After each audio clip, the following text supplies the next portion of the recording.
If people could be sitting down and bringing themselves to order, please, because we have a fair amount to do, even with the rolled over agenda.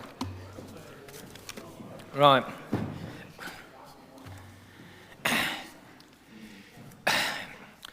First, a couple of housekeeping points. There is no fire drill scheduled, as far as I'm aware, this evening. So if the alarm goes off, we assume that it is the actual event taking place. Democratic Services officers will seek to establish a safe route out of the building, and hopefully will come back and show us what it is, and we will all leave. If not, the rest of the meeting is probably moot. Right. Can I ask if anyone is likely to be recording this meeting in addition to the Council's own in-house webcasting system? That's not to stop you, that's just so we're aware of it if anyone is recording. No? I'll take that as a no. Right. Before I move on to any other items of business, I am going to take one urgent matter.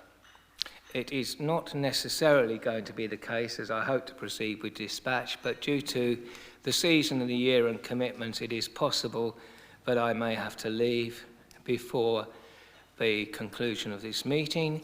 Due to illness, the current Vice Chairman of this committee is out of action and is likely to be for some time.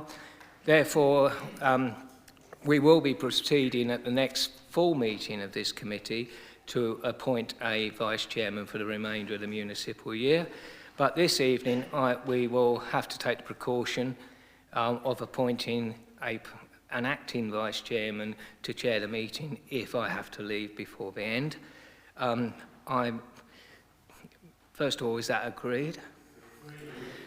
Certainly, I'm opening the floor to nominations, and on my own behalf, I will propose Councillor Dennis Spooner. Is that seconded? Councillor Perry seconding. Any other nominations? No. Congratulations, Dennis. And thank you, by the way.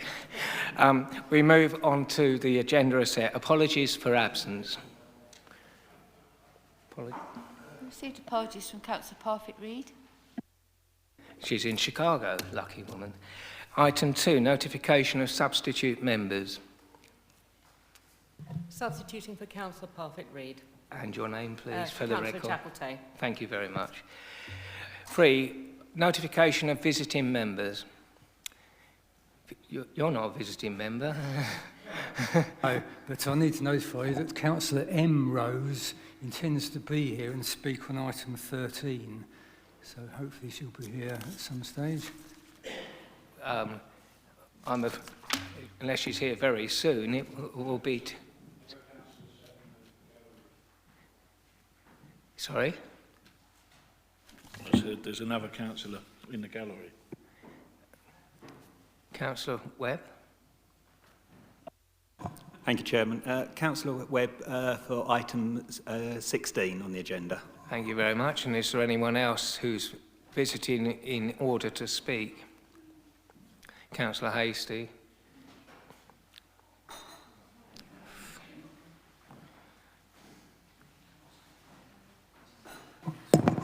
Councillor Hastie, possibly item number 13. Right, I think that's everyone. We move on to item 4, items withdrawn from the agenda. We don't have any items withdrawn from the agenda as far as I'm aware, but people should note that there are a number of items that are rolled over to the adjourned meeting next week, and that's all of them except the first 4 set out on the sheets. So if anyone is here for other items than Springfield Library, Stockett's, also known as the Spice Lounge, and the 2 applications for land south of the Sutton Road, then you should be here next week rather than this week, so just make sure people are aware of that. As I said, the adjourned meeting is next week, that's the 5th of December, and we will be having one as we've already rolled those items over.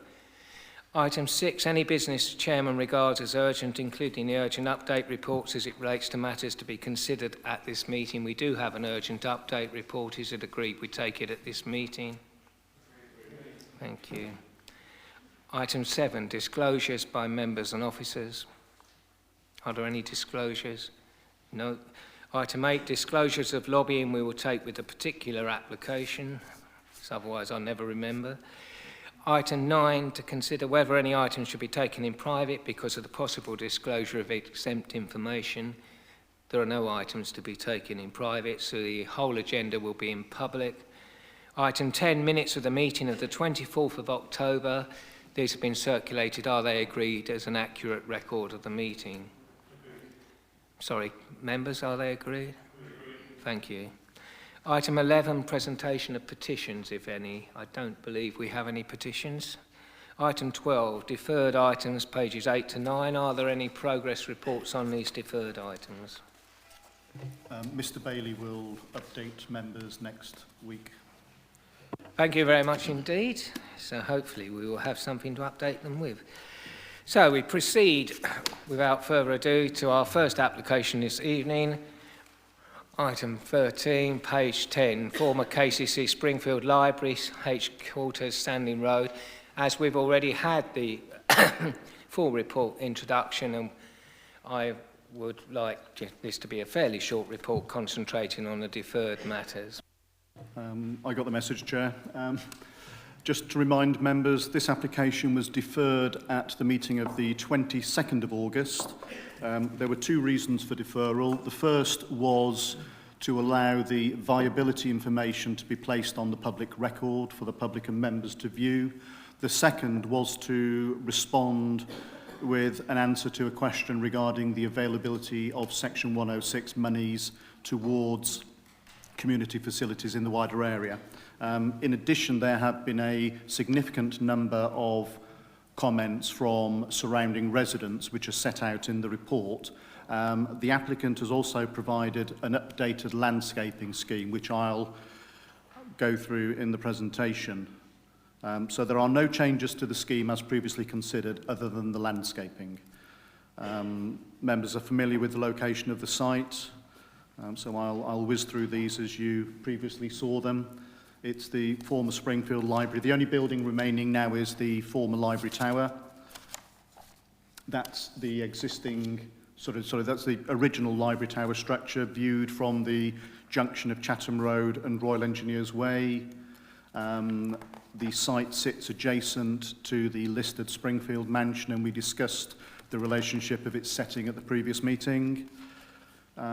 The site is adjacent to a number of existing residential properties, both to the east and north. The relationship and the impact on those is covered in the report. That view shows the now revealed Western Homes Tower in the background and the application site foreground and left. To remind members, the application as now before you is a reduction of the scheme originally submitted. The yellow areas on that drawing are the main areas of massing that have been reduced, and as the original report explains, there's been a significant dialogue regarding materials and character of the buildings. This is a CGI of the resulting structure, which is a much simplified version of the original submission. 3 elements: tall tower, 16 stories, and then 2 lower blocks stepping down towards the north. This is the view from what I call the Barrett's development, looking east across towards the site. The area in front is the existing car parking to the Barrett's and Springfield Mansion sites. That's the view from the car park for the Western Homes development, so you can see the taller element has a narrow elevation looking back into the town centre. That's a view of the scheme from the footbridge, which is the main pedestrian access to Maidstone East Station. This is the amended landscape master plan that has been submitted in response to officer comments about the inadequacy of the public realm between the building and the neighbours. The application has provided enhanced tree planting and planting beds, principally within the area below the building on that drawing. They comprise treed planting of the entrance and landscaping areas and some examples of where similar forms of landscaping have been implemented. It is a material improvement over the previous, but officers don't consider that it overcomes the objections that we've set out in the report. A more distant view of the building, you can see the proposal to the right, and because this was provided before the Western Tower was built, the Western Tower to the left. A similar view from across the river, and that, just to focus on the discussion, that is the sort of view from the Chatham Way, also Old Chatham Road roundabout. The revised viability information was placed on the website. There have been no comments from any members of public or third parties on that. Members will recall that the original report sets out that the viability appraisal argues that affordable housing is not deliverable on the site, notwithstanding that the applicant has made a number of offers, contributions which are set out in the report, to affordable housing off-site, to enhancement of public open space off-site, and a contribution of £250,000 towards a community facility in lieu of any provision on site. The reason the community facilities were taken out of the application was that they were deemed too small by the local groups to provide effective space, and it was also to help with the viability of the proposal.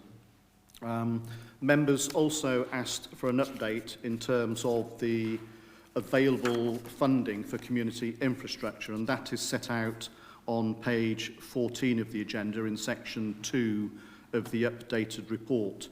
In essence, the text sets out those schemes that have provided a contribution, some of which has been paid, some of which is due, but clarifies that neither the Red Rose scheme at Springfield Mill, this application, the Pika Holdings application, or the Western Home scheme provide any on-site accommodation, nor do the Western or Springfield Mills provide a financial contribution. So the sums set out in 2.03 and 2.05 are the sums that have been secured or are being offered as part of this application. And on page 16 of the update, you'll see that there have been a significant number of additional objections, and we've highlighted the comments that were made originally, plus the additional comments that have been made. There is no urgent update other than to say that one further resident objection came in today, which supports the comments in the report, and Tunbridge Wells Council don't object. I'm surprised they could see it, but thank you. That's changed everything, the fact that Tunbridge Wells Council hasn't objected. I'm sorry. Thank you for that. Ask the legal officer to explain how the public engagement part of the meeting will work. Thank you, Mr. Chairman. Good evening, ladies and gentlemen. This is a short announcement for members of the public, and in particular to those who are speaking on any item this evening. As you've just heard, an item is announced by the chairman, and then the planning officer introduces the item. The chairman will then call the speakers. When you hear your name, please could you come forward to the table in front of you and take a seat. To speak, press the middle button. You don't need to hold it down. The button will turn green, and the ring around the mouthpiece on the microphone will turn red. You will have 3 minutes to speak, and you'll see your time counting down on the screen in the corner to my right, your left. The chairman will tell you when your time is up. Once you finish speaking, please press the middle button. Again, it'll turn white and return to your seat. You may hear some of the speakers referred to as visiting members. They are members of the council, but they don't sit on this committee. They also have 3 minutes to speak, but they have no right to vote on any of the applications. Thank you, Chairman. Thank you very much, Mr. Fitzpatrick. Right, we move to those speakers. The first one is Mr. Brown, an objector, if they'd like to come forward.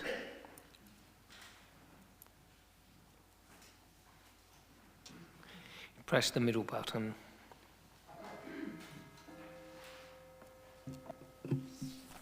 Right. As local residents, we're aware that something needs to be built on the Springfield development. We feel that the latest planning application falls short of what residents would expect to see. The scale of the development, the fact that it's planned to be built on the highest contours of the site, means it will completely dwarf existing buildings adjacent to it. As one of the main routes into town, it will be visible for miles around, presenting an imposing, harsh and blocky skyline, not a welcoming gateway. A lot of the residents live in this area because of traditional style houses highly valued green spaces and easy access to motorways. We already have one overwhelmingly imposing tower block forced upon us. The proposed buildings are simply not in keeping with anything in the local area. The design alluded to former papermaking industry connections within the town. We already have that with the Springfield mansion and the chimney. Early development in Maidstone place an overbearing strain on our local services, and this development will only add to it. Doctors, dentists and schools are already struggling in Maidstone, so any future resident have to travel further afield for these services, forcing the ownership of a vehicle. The provision of only 85 parking spaces would appear completely out of proportion when the average car ownership in the south is 1.4 cars per household. Even if you allow 1 car per dwelling, it would mean that there would be 85 extra vehicles needed to be parked in the local area. Local residents already suffer from antisocial parking and vehicles parked dangerously. Elderly, disabled residents and children are forced to navigate around these obstacles, putting themselves and others at risk of injury or even death. With the current proposed high-density housing schemes for Springfield site and the Springfield offices, the traffic on the roundabout will be at all-time high. It is difficult enough to enter the roundabout from Sandling Road or the barracks as it is. The roundabout has been at a site of a number of accidents over the years and will, with heavier traffic load, may only get worse. Why can't future developments incorporate a traffic management system? The area has numerous mature trees and they will be dwarfed against this vast, harsh backdrop of the new building. The entrance to the town should showcase trees, green spaces and traditional type buildings using Kent-based materials, but not overpowering the surroundings. The local residents would like to see a development that is lower in height and more in keeping with the traditional dwellings surrounding the whole site. A lot of time and money was spent getting rid of blocks of flats in Parkwood over the years in favour of housing, as tower blocks were seen as breeding grounds of antisocial behaviour. I would ask the committee to reject this application for something more fitting for the Maidstone Gateway. Thank you. Ladies and gentlemen, members of the public, this is a quasi-judicial committee.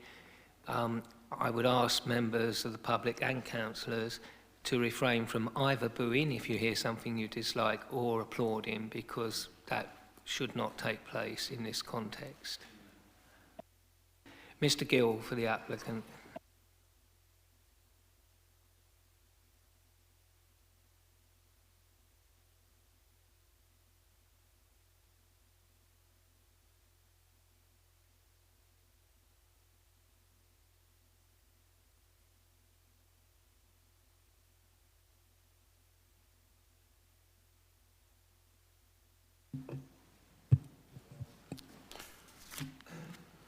Good evening. This application was deferred from the August committee pending clarifications on the viability position. The council's consultant has since provided clarifications which align with our conclusions and have been consulted on in the public domain. Clarifications were also given on the amount of money in the pot for a community facility, and it turns out there's not nearly enough to build it. But notwithstanding the results, the applicant is offering circa 2.4 million in contributions, completely at their own risk and based on their belief that Maidstone's economy will continue to grow. I would also remind members that the previous outline permission for 114 units did not provide any affordable housing. All of the affordable housing was proposed on the James Watman Way site and has since been constructed and delivered. Our affordable housing offer is equivalent of 10% of the entire scheme, or 30% of the uplift over 114 units.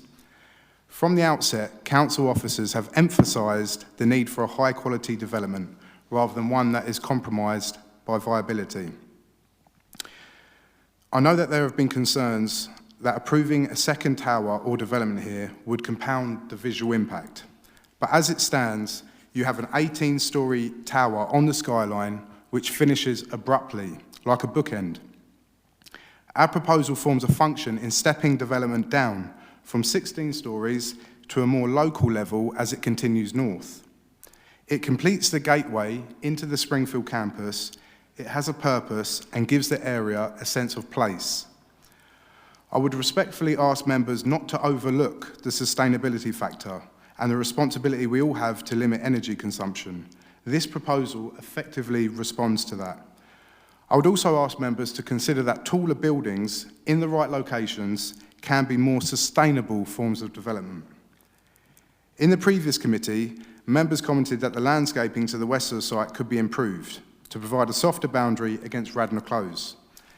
A new landscaping scheme was submitted in October, which achieves this objective. It is through positive engagement with council officers over the past 2 years that this proposal has evolved into what is before you now. We designed it in close conjunction with them, and every case officer we have had, and there have been 7, has been supportive of the scheme. I would even go as far to say that had the decision been down to our current case officer, it would have been a positive recommendation. I could speak for another 10 minutes about the opinions we have had from the country's leading tall building experts, the protected trees we are retaining, the biodiversity enhancements, and the socio-economic benefits of the scheme, but we won't have time. Indeed, you have just reached your time. Thank you. So, very good cue there. Thank you. Councillor Hastie.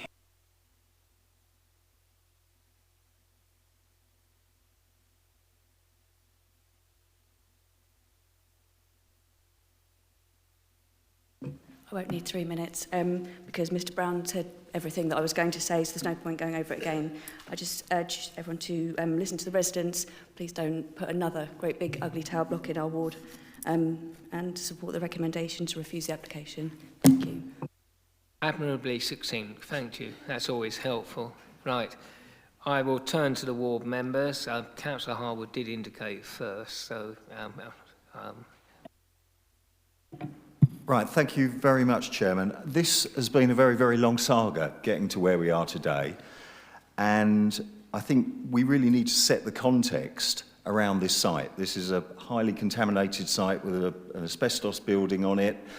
It attracts a significant amount of antisocial behaviour, and from some of the interventions I've heard from officers recently, they're basically stating that this site is not an allocated site. It will just sit there forever, effectively, until, I don't know, it's not identified in the current Regulation 18 round, so it won't be in the Regulation 19. So I do question the future of this site, because another element of the context is that the disposal of this site has disposed of it in very small chunks. When this was public land, Kent County Council land, it was disposed of, and it is very small area. So therefore, in terms of viability, it is only going to take a tall building. I don't think we're ever going to get some relatively low apartments or houses on this site. It's just not going to happen in terms of the viability. So then we move on to the design issue. And I think in terms of design, that there's a rather large cautionary tale just a little bit to the south of this site, the brown brick with yellow railings development, which has just been unwrapped, which many of those design elements, they're still not permitted. That planning application has still not come to committee. And that scheme currently has no renewable energy at all in it, and it is not a thing of beauty, let's say, but we will wait and see what happens in the future. And then I come on to what has a now just lapsed planning permission on this site, and that was essentially an application to prove viability. It was almost illustrative, and Kent County Council and Maidstone Council officers were involved in that, and my view was one of absolute opposition to the scheme, because it was a monolith wall which just cut the existing residents in Radnor Close and Lee Heights and the surrounding area off from the road. It took out virtually all of the beautiful mature trees, which go back to the days of William Balston and the Waterhouse Manor being constructed. So we come on to what is before us today. And frankly, as the applicant submit it, we've all seen the viability paperwork. it is genuinely teetering on the edge of viability because it's too high quality a scheme, really, in terms of this site. But the applicants are prepared for the design to be conditioned so that we know we will get that delivered. And if there is an attempt to make a change, as there is on the Western Homes brown brick monolith a little to the south, it will come before members.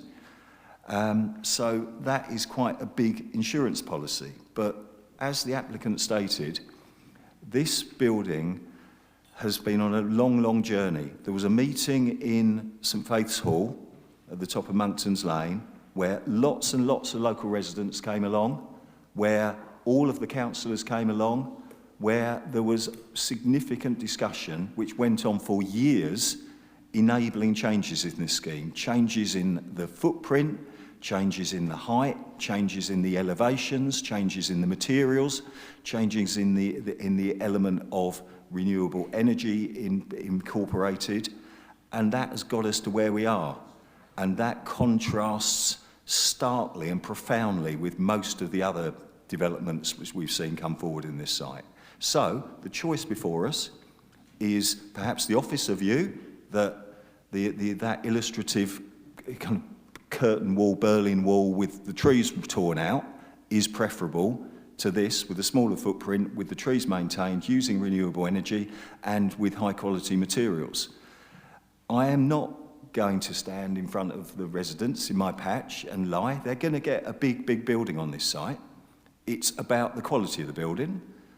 My argument is that the closeness of this to the edges of viability mean that this is the best you're going to get, and anything else we get is frankly going to be worse. So, taking all of those points into consideration, the only honest thing I can do in terms of the neighbourhood and the lives of people going forward, I think, is to move that we actually permit this, because I fear that we will get much worse as an alternative. This is not a bad development. There are some others nearby that I'm not so keen on. Thank you.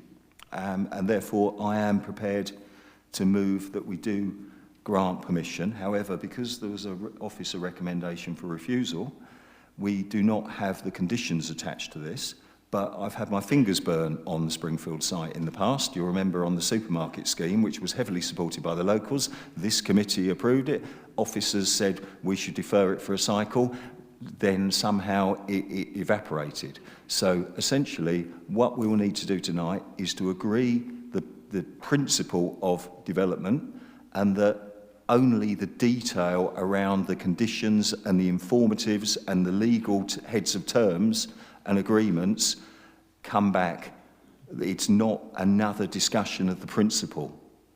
What you're talking about is a resolution to permit rather than a granting of consent. That is exactly what I'm seeking, because I'm very concerned about what happens on this site.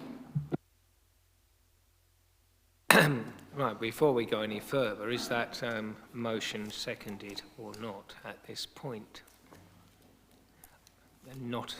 We will return to that. I think before we go any further, I think members would find it useful to actually clear up what the situation is with the consented scheme, which has just lapsed, as to whether it could just be implemented tomorrow, shall we say, if that were the situation. Simple answer, no. There is no extant permission for development on this site. The original KCC planning application, I suspect, formally expired a couple of years ago through the failure to submit all the necessary details in time. So there is no alternative. You suggested it was that Berlin Wall or this. There is no Berlin Wall to be built without consent being applied for. Just need to be clear about that, because, like Councillor, I'm going to let you come back in a minute. Just need to be clear what we are and aren't talking about, because we have had situations where we've had designs were good, bad and indifferent, but we have not approved them, and then we've gone back to the previous position. So what you're saying is that because the consent has lapsed and because there is not an allocated site within the local plan as such, then we could, in theory, I mean, I'm struggling with the argument, but that's what you seem to be saying. Yeah. Yeah. Yeah. I just, Councillor Harwood. Right. Councillor Eve is the other ward member. Yeah. Thank you, Chairman. Yes, I would like to speak. Now, what Councillor Harwood has pointed out, they does talk some sense. I do agree with some points that he makes in that I think there's a realisation by residents that there will potentially be something built there. Actually, what the applicants put forward is of good quality, but I just don't think that we can sit here and approve that scheme given the backdrop of the feelings of the residents and the objections that they put forward that are actually something that we should really consider. It's every resident that I've spoken to and had feedback from appreciates that housing needs to be built, that they can't have a small, pleasant village built in that small space, that there will be something put there at some point, that it needs to be of quality that actually reflects the town that they live in.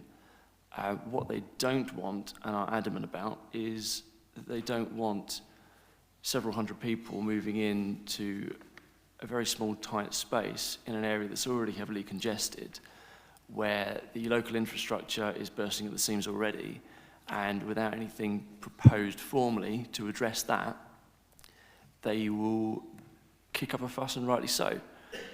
I'm taking my own personal opinion as to whether I think that actually this might be the best option on the table off the table, because you've got to actually listen to what the people that are going to be affected directly are going to have to deal with. I just can't see how, looking at both sides of it, that this is the best option, and I just can't sit here and actually approve it as it is. I'd like, as hard as it will be and as long as it may well take, I think there is a much better option that can be put forward by the applicant that actually addresses the concerns of the residents that are already living in the vicinity of my ward. What that looks like, I don't know, but I have to say that I don't agree with what's been put forward. I will agree with the current state that it will be refused. Can I just say to members, I think it's quite hard if we're going to make the argument that we're turning, that we will, I'm not saying you are saying this, Councillor East, but I think it's quite hard to make the argument that we will turn down buildings because they're tall. And I'm hoping that's not the point. That's quite, because it's quite legitimate for the committee to take a view on quality of design, landscaping and everything else, and I think that's what you meant. Yeah. If you wanted to come back. Yeah, I would like to add that it's not the case of it refusing on the fact that it is a tall building. It's I just think something else could be addressed that actually deals with the need in that local area rather than what's being proposed today. It's purely putting across the feelings of it about what's being proposed. Yeah, I think I'm going over old grounds. We as officers are not recommending refusal on the tallness. It's the bulk of the building. I take that point. I just needed to be clear because although we haven't got that particular member here this evening, and it would have been problematic if she were here, we making an argument as that particular councillor did that she would never, ever approve a tall building would put us in a slightly awkward position. Now, I'm going to try and move quickly through this because I feel that most people are on one side of the argument. Councillor Mumford.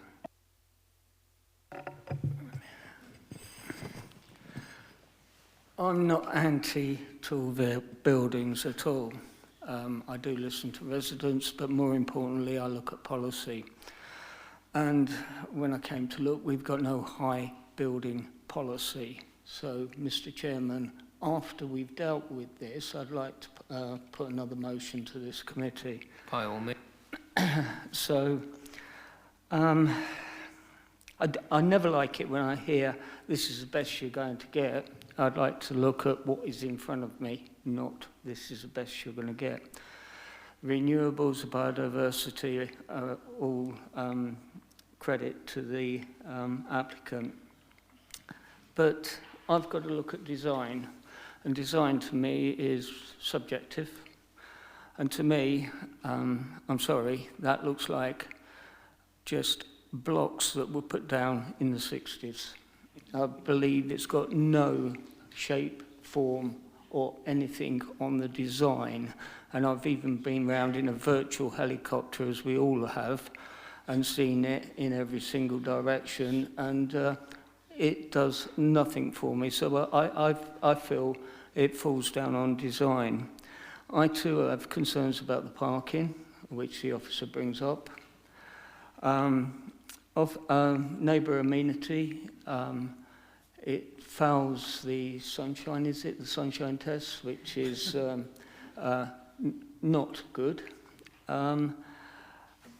Then we've got the degree of harm on the heritage assets. All of these have policies relating to them, and for that reason, or those reasons, all that it's got going for it, I would agree with the officer's recommendation.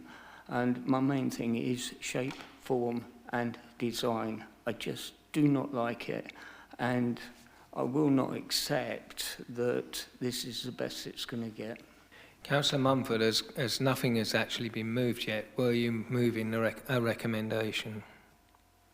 Yeah, I'm willing to move the recommendation as per the officer's. I'm willing to move as the officer's recommendation. Might I crave your indulgence on one issue there?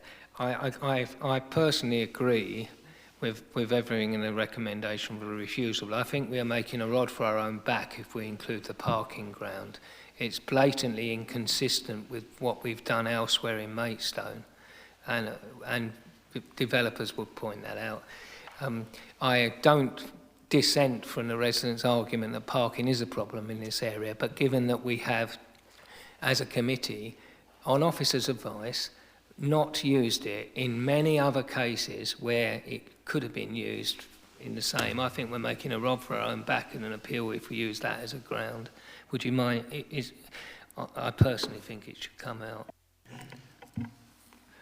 I'm happy for that to happen, but I'm still not happy with the parking.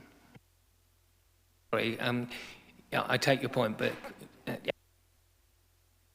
on that basis, I will second that. You can come back when a few more people have spoken, and then Councillor Kimman. Thank you. It's as if he's been reading my notes, because I shared exactly the same views. When I look at it, the first thing I see is Nelson Mandela House.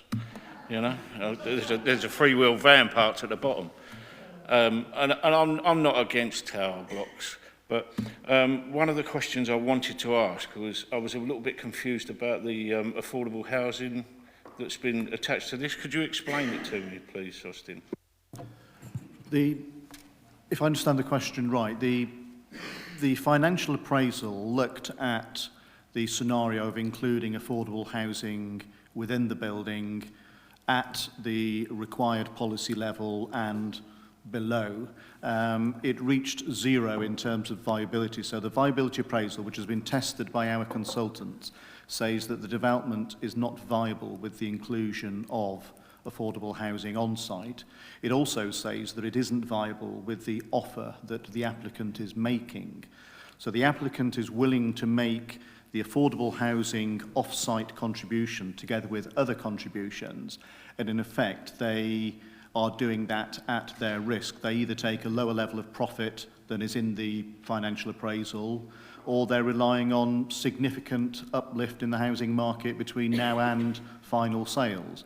But the applicant makes the offer unconditionally, and if committee were minded to approve, one of the requirements is that that payment would be secured at an early stage, because if this is a development with a degree of concern over viability, we wouldn't want to risk not collecting the money because the scheme wasn't finished. But as I said, the applicant is offering the contribution unconditionally.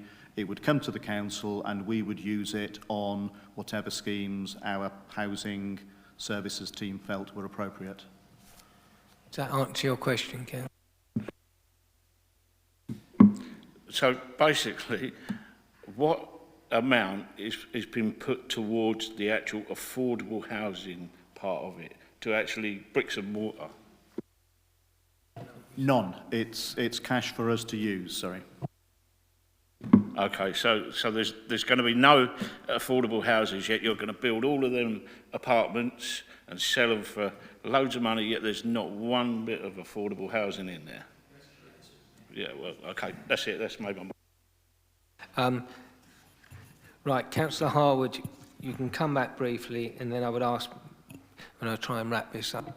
Yeah, I mean, on that last question, it was pointed out there's a very significant contribution towards affordable housing and, you know, on another site, and that has been the same with the other applications on this site, so it's no different.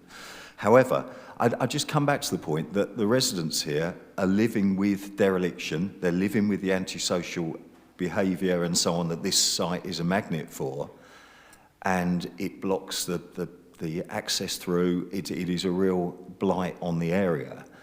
I'm seeing, I'm a little bit caught out here because for years now, I've worked with officers on materials, on design, on layout and so on, to get something that was acceptable, and it seemed to everything that was sought has been delivered. And so I am a little bit genuinely concerned that what we get here may be far, far worse. But what my key concern is if, as it appears, this committee, because of some officers being very opposed to this for whatever reason, is going to refuse it, what happens to this site as an unallocated site? Do we get continuing dereliction with residents having to live behind and around it, or is that basically not a question for the way forward? Because this is not allocated site, there's no policy around this site, so effectively we just end up with a derelict book tower and the hoardings and the piles of breeze blocks and whatever forever. I'm just trying to get my head around it. Councillor Harwood, clearly we as a council and this committee must play a role in that, do need to look at what happens to this site. But as you and everyone else knows, a site being run down, derelict or in a bad state is never normally accepted as an argument for seeking planning consent. Now, I am going to move rapidly to a conclusion unless anyone's going to say anything new or wants to change the recommendation, because we're in danger of, you know, essentially saying the same thing over and over again. Does anyone want to add anything new or change the recommendation? Councillor Atkinson. Thank you. I think I probably will be adding something new.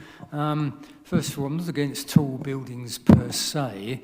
I mean, the tall bit of that isn't too bad, but the middle bit looks uncanny like Brenchley House, which is no great beauty at all, is it? But what I'd like to, first of all, I agree with what Councillor Kimmants was saying, but I'd actually like to comment on the car parking, which is what Councillor Rose intended to comment on.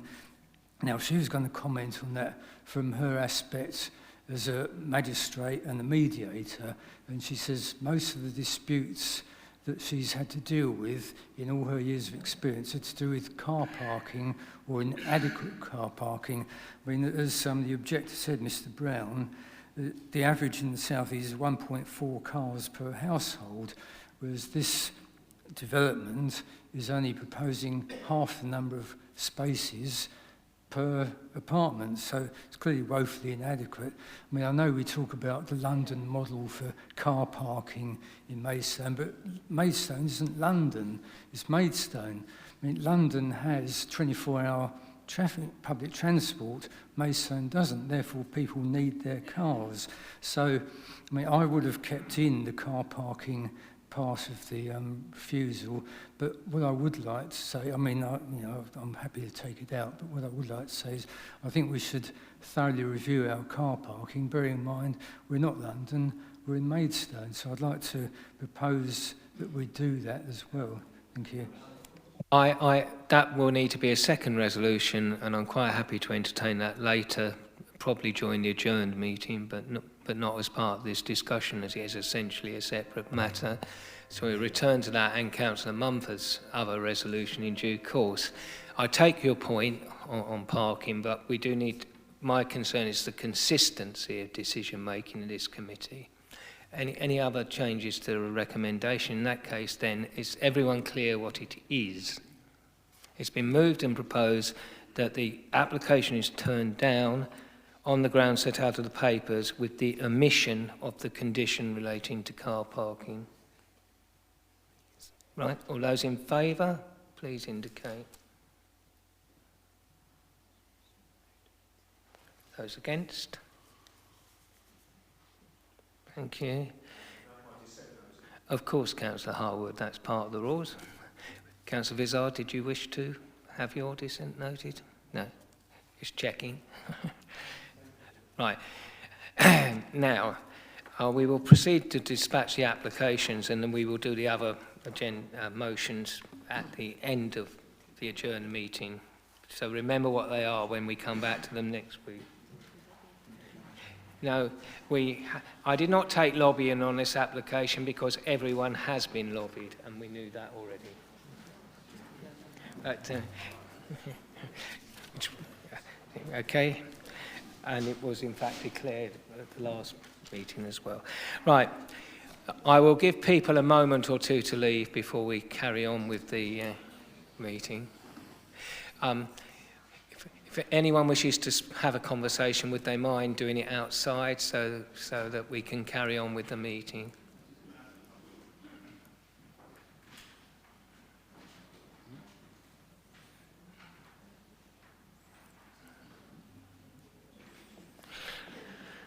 Right, we will now be moving to item 16 on page 95. Stockett's, also known as the Spice Lounge. I doubt whether we'll be quite so all on the same page on this one. Heathrow, Cox Heath. I'll ask the officer to introduce the report. Thank you, Chair. There is quite a lengthy urgent update with this application. If you are happy with it, I'll go through that at the end of the presentation and talk you through the points raised in it. This is a planning application for the demolition of the existing restaurant, former public house, and the erection of a three-storey building to provide 14 assisted living units for people over the age of 55, and that would be controlled through a planning condition. You can see the site on this plan here. X marks the spot. This extract is from the GIS system and shows the district centre boundary. You will see that the site sits outside the district centre boundary, and I'll come back to the relevance of that point further in the presentation. Looking at the history of the site, you can see that at the turn of the century on the left, the site was occupied by buildings that provided a strong frontage to Heath Road. It was only when the current pub was built, somewhere between 36 and 48, that the building was then set back. Just some photographs of the site, and I can confirm to members that these are all up-to-date 2019 images. You can see here the existing parade. That's the end of the district centre on the right. You can see the application site centre, and importantly in the background, the Grade 2 listed church. You can see that the application building is set back from the frontage, and there's a significant area of open car parking. Looking back the other way, looking past the church, you can just see the application building in the right distance, and note behind the church the large residential development that was completed a few years ago. This is the view from Heath Road, down Clock House, into the site. Again, the listed church on the left, the application site on the right. Behind you've got the health buildings behind the application site and the new residential to the left. This is the part of the site that faces towards the church. The access to the development would be where the brick building is on the left. This plan shows the existing footprint. You can see the building is mainly concentrated in the centre and sort of south right part of the site. This is the footprint of the proposal. A number of comments have come forward suggesting that the building should not sit towards the front of the site and should be set back to allow views of the church. But the historic plan from before shows that what the applicant is doing here is recreating the historic street scene, and officers consider that approach appropriate. The building does return on the side elevation facing towards the church, but you can see that the building is set back, and you can see on this drawing, this is the Heath Road elevation, so you can see the application site here, the site boundary here, then you have Clock House Rise and the substantial open space surrounding the church. So officers are comfortable that the building is adequately spaced from the listed building in terms of its wider setting. In terms of the late update, there was a question raised about whether the correct certificate of ownership and notices had been served. Kent Highways Authority have confirmed that the grass verge between the site and Clock House Rise is highway land, and the applicant has amended the visibility displays to ensure that there is no risk that the visibility display relies on anything other than theirs or KCC land. I think the chairman is going to cover the comments that ward councillors raised. There was a detailed submission by Hunton Parish Council, and the majority of the urgent update goes through those. The first concern they raise is regarding the bulk and massing of the building. Their view that it feels the entire site frontage will dominate the street scene and the adjacent listed building. Again, officers consider that there's quite a variety of building styles and scale within Heath Road. There is a use of traditional materials, be it with a modern interpretation. We don't think that the massing proposed is unacceptable. There is on the other side of the church a 3-storey building, although it's 2 stories with accommodation in the roof. So there is a precedent already on the other side of the church, and that's a similar building in terms of it fronting the corner. Whilst it's slightly taller than the traditional 2-storey buildings to the right, we're comfortable with that, so we don't agree with the first point that the parish make. The parish then suggests that the officer report hasn't considered the loss of employment from the site, and they quote policy SP22. That policy really is about Class B traditional employment uses rather than food and drink uses, so isn't a relevant test for this application. So the officer hasn't erred in not reporting that. It isn't something that we consider a consideration. The parish also seek to identify that there are no other public houses or licensed restaurants within the area, but again, that in itself is not necessarily a test when considering the development of this site. It's an unallocated site, but it's previously developed land and it's in the urban area. The parish then suggests that we should afford weight to the existing use as a community use, and they suggest that the loss of the community use is contrary to a number of policies in the local plan. To run through those policies very briefly, policy SP11 does seek to resist the loss of community facilities. Policy SP13 does the same, specifically in relation to Coxheath, in that it resists the loss of local shops and community facilities. Policy DM17 seeks to protect the function of district centres and resists, for example, the loss of banks, public houses and retailing, but doesn't include restaurants within that list. Also, that policy is only relevant to district centres, and as the presentation showed, this site falls outside, albeit immediately adjoining. Policy DM20, again, resists the loss of community facilities unless there is evidence that there is no demand. Now, the difference between the parish and officers is that we don't consider that a restaurant by nature falls within the definition of a community use. Para 6.94 of the local plan defines community facilities, but it doesn't include restaurants in that list. This is a lawful A3 use. Therefore, it doesn't benefit from planning permission for use as a public house, so there isn't that fallback option. They would have to apply for planning permission. And I think that's the major point that local residents, the ward councillors and the parish have raised, that they consider that the loss of the existing use rather than the building will have a harmful impact upon the sort of character and function of Coxheath now and going forward. Officers don't consider that there is a sound policy basis upon which to resist the loss of that use. If you were to feel that weight should be afforded to the use, then you would need to consider that the applicant has provided evidence that from acquiring the property and investing and expanding the building up to 100 seats in 2010, 2011, their trade has significantly dropped in terms of seated customers to about 50% of those levels, with the larger proportion of their turnover being on a takeaway basis. So that a takeaway certainly wouldn't be something we would consider to be a community use. So on that basis, officers don't consider the use can be protected. We consider that the scale, design and appearance of the building is acceptable. The relationship to the listed building is such that we don't consider there is any harm to its setting. So in effect, there is a neutral impact from the new building, and we would argue there is a positive benefit from the removal of what is an unsightly former public house and car park.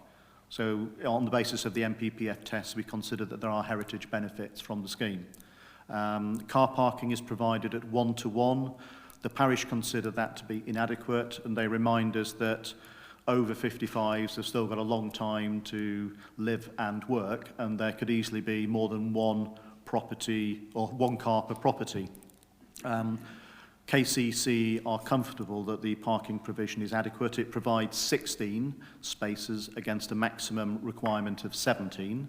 Coxheath does have a series of local amenities, and it has reasonable bus links into Maidstone. So on that basis, we consider that the level of parking proposed is acceptable. So notwithstanding the late objections made, we maintain the recommendation for approval. Thank you. As was pointed out, there was an urgent update which has been gone through. Can I take any declarations of lobbying? That's everyone, I think. Now, proceed to the speakers. Welcome, Councillor Wilson of Coxheath Parish Council. Nice to see you in this chamber again.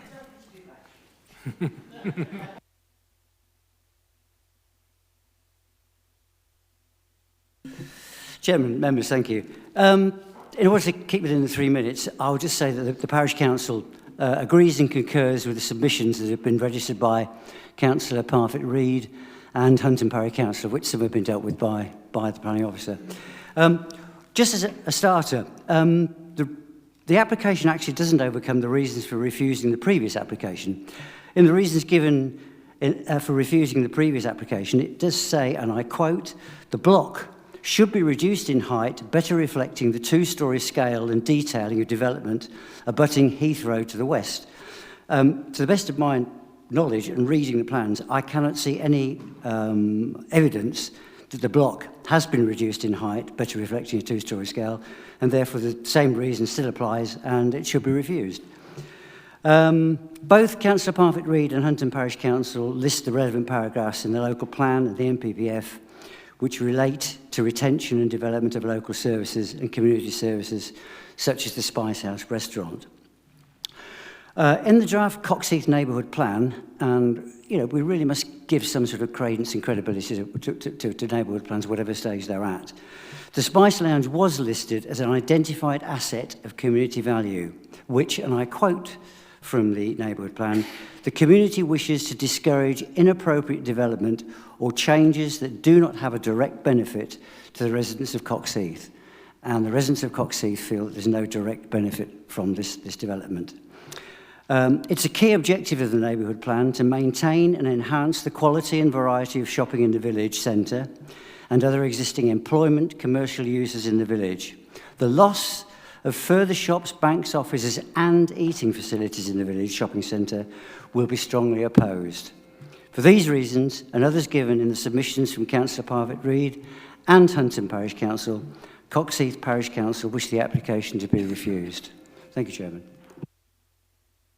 Thank you very much, Councillor. Mrs Simpkin for the applicant, please.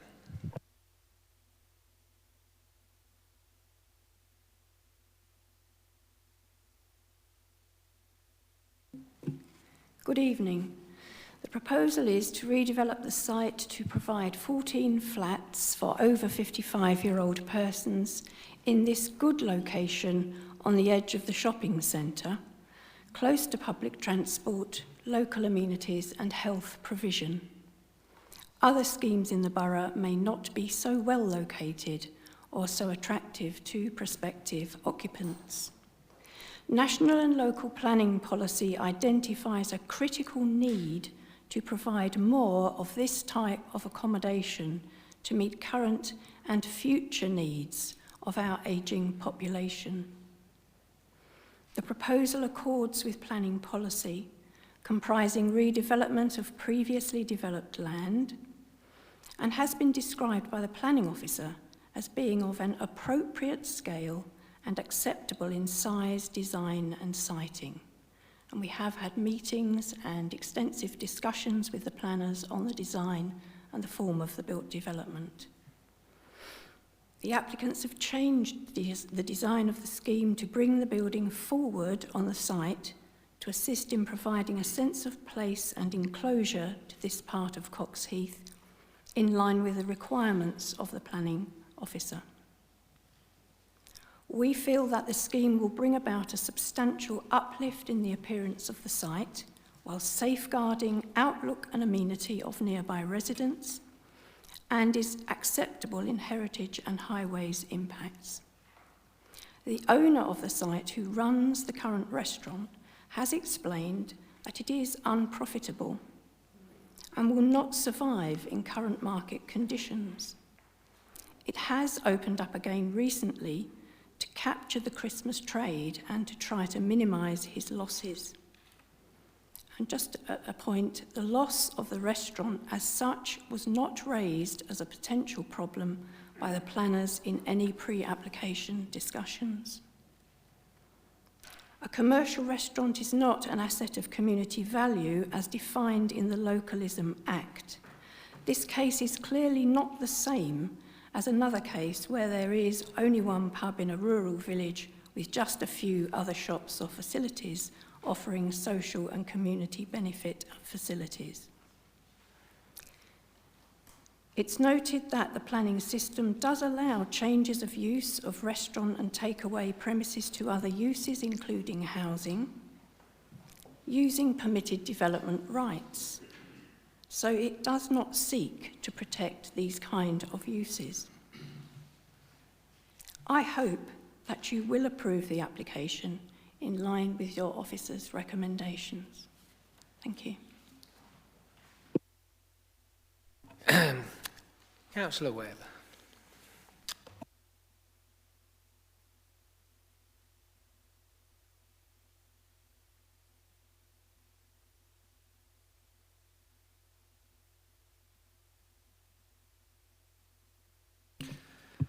Thank you, Chairman. I hope members have read the report from Lottie. As you know, she's a member of this committee but is not able to be here. So she put a very good report in. I would like to sort of try and not repeat some of the items that are on there, but I would sort of like to bring up an issue that I raised about the highways, which thankfully has been the matter one on the urgent item, clears up what I was talking about on the access to the site.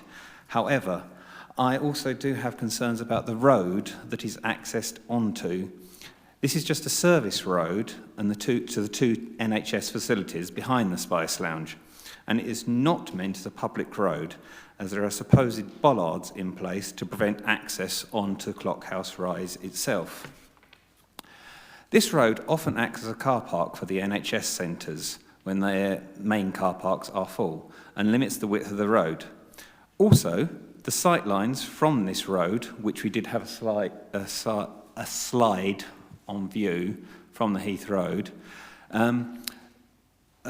is not great, with the shrubs that are on the church land forming a barrier to see what is oncoming traffic.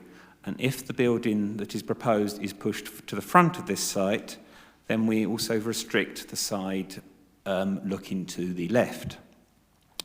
The committee report mentions assets of community value, and indeed Coxheath Parish Council were trying to register this facility along with the doctor's surgery a couple of years ago, but were deterred by the NBC officers. So Coxheath Parish Council were trying to assess this. I would like members to look at the size of the building. It's actually the same size in the drawings if you look at the church. As mentioned, this was a reason for refusal before, but with this application would create an eyesore when visible entering the village from Linton. Also, look at the sustainability of over 55 developments when we know that the other retirement areas in the village are not able to have their full quota of over 55s and are being occupied by young people who have different needs than is being proposed here. Also, another point I would like to mention or raise, the officer mentioned evidence of unviability. Have we seen evidence other than what has been reported from the owner? Is there any evidence of unviability report that we could sort of verify? On that, I'll leave it up to the committee to make their decision. Thank you.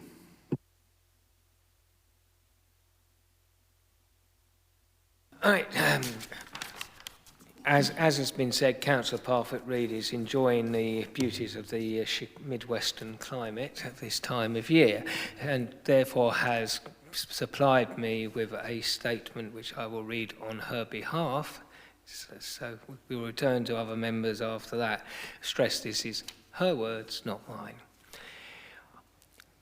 Frankly, I am staggered that the application is in front of the committee, and I am utterly shocked that it is being recommended for approval. Granting this application would mean the loss of an important community asset, the Spice Lounge. This is a popular and convivial venue that, as well as serving Indian cuisine, in many ways acts as a social venue and a substitute for Coxheath's missing public health. Our local plan is clear that when planning applications involve a loss of facilities like this, claims that they are no longer viable need to be supported by proper evidence, including a report from a qualified professional with things like accounts and marketing information. In this case, we don't have this. The department is simply taking the word of the owner who wants to build on the site. Yet these claims fly in the face of what local residents know. Whether it's the bustling nature of the Spice Lounge, when most of us have visited, the decision to reopen at the beginning of October, which cannot by any stretch be described as Christmas trade, or Mr. Ali's formation of a new limited company to run the restaurant. There is nothing comparable to the Spice Lounge in Coxheath, not the wonderful cafe that sadly closes at 3 p.m. every day, and certainly not the tandoori takeaway that this council has prosecuted for poor food hygiene. NBC policies SP 11 and 13 clearly point against this application. DM 17 is explicit about protecting community uses on Heath Road, Coxheath. The NPPF clearly backs this position. What is the point of having such policies if they are not applied in cases like this?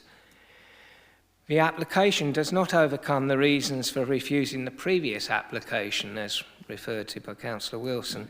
The proposed building represents a vast uplift on what's there currently, meaning it would still be out of scale in its setting, and a proposed building would be closer to Heath Road than in the previous application, and so still adversely affected by road traffic. As to the statements about providing elderly persons accommodation, Coxheath has no shortage of assisted living for elderly people. None of these are operating at full capacity.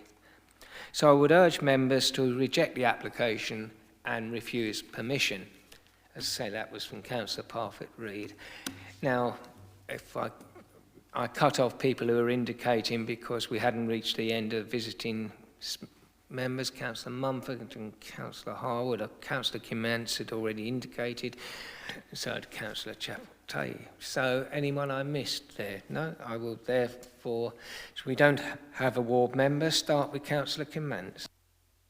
Thank you, Mr. Chairman. I'm a bit confused. Curry and beer, cool, that's my thing. Policies SP11 and SP13, and it says both say loss of local shops, community facilities, green spaces. The restaurant has a 35-person function room, so surely that's going to be used by the community. So that is a community asset, because whether it be a restaurant or not, it's a function room. So you're going to go there, you're going to eat, you're going to drink. And it's going to be the local people, because not everybody would know that that has a function room, only local people. So I think that SP11 and SP13 are quite relevant. Certainly an interesting slant on things which wasn't covered in. Councillor Mum. I think the officer has got confused, and he's confused with community assets to what it says in SP11, community facilities and shops. Community assets is something you actually bid on as a parish, and there is baggage to go with it. And a lot of what I would like to apply for, I haven't applied as community assets because there's baggage to go with it. But SP11, SP13 does not say community asset. It says community facility and shops. Well, I would say that a restaurant of any description is a facility for that community. I'm not yet saying where I am with this, but C2, is this C2? Is the question, I want to carry on. Sorry, use class. The proposed use is class C3, normal residential, but with a planning condition limiting occupation to over 55s and their dependents. Because I had one over 55 and it was classed as C2, similar, nearly identical application for use. And that as soon as you go C2, it's got to provide parking for house staff and visitors. And that's in excess of the one-to-one that you've got there. So I'm just wondering where we're going here. I know that we are short of C2, and there's something in the local plan that gives it some form of priority. But if it's not C2, yeah, I'm confused. But I did not like the use of community asset in this. Yes, I can see where you're going with both of those. We'll come back to those later. Councillor Chapeltay.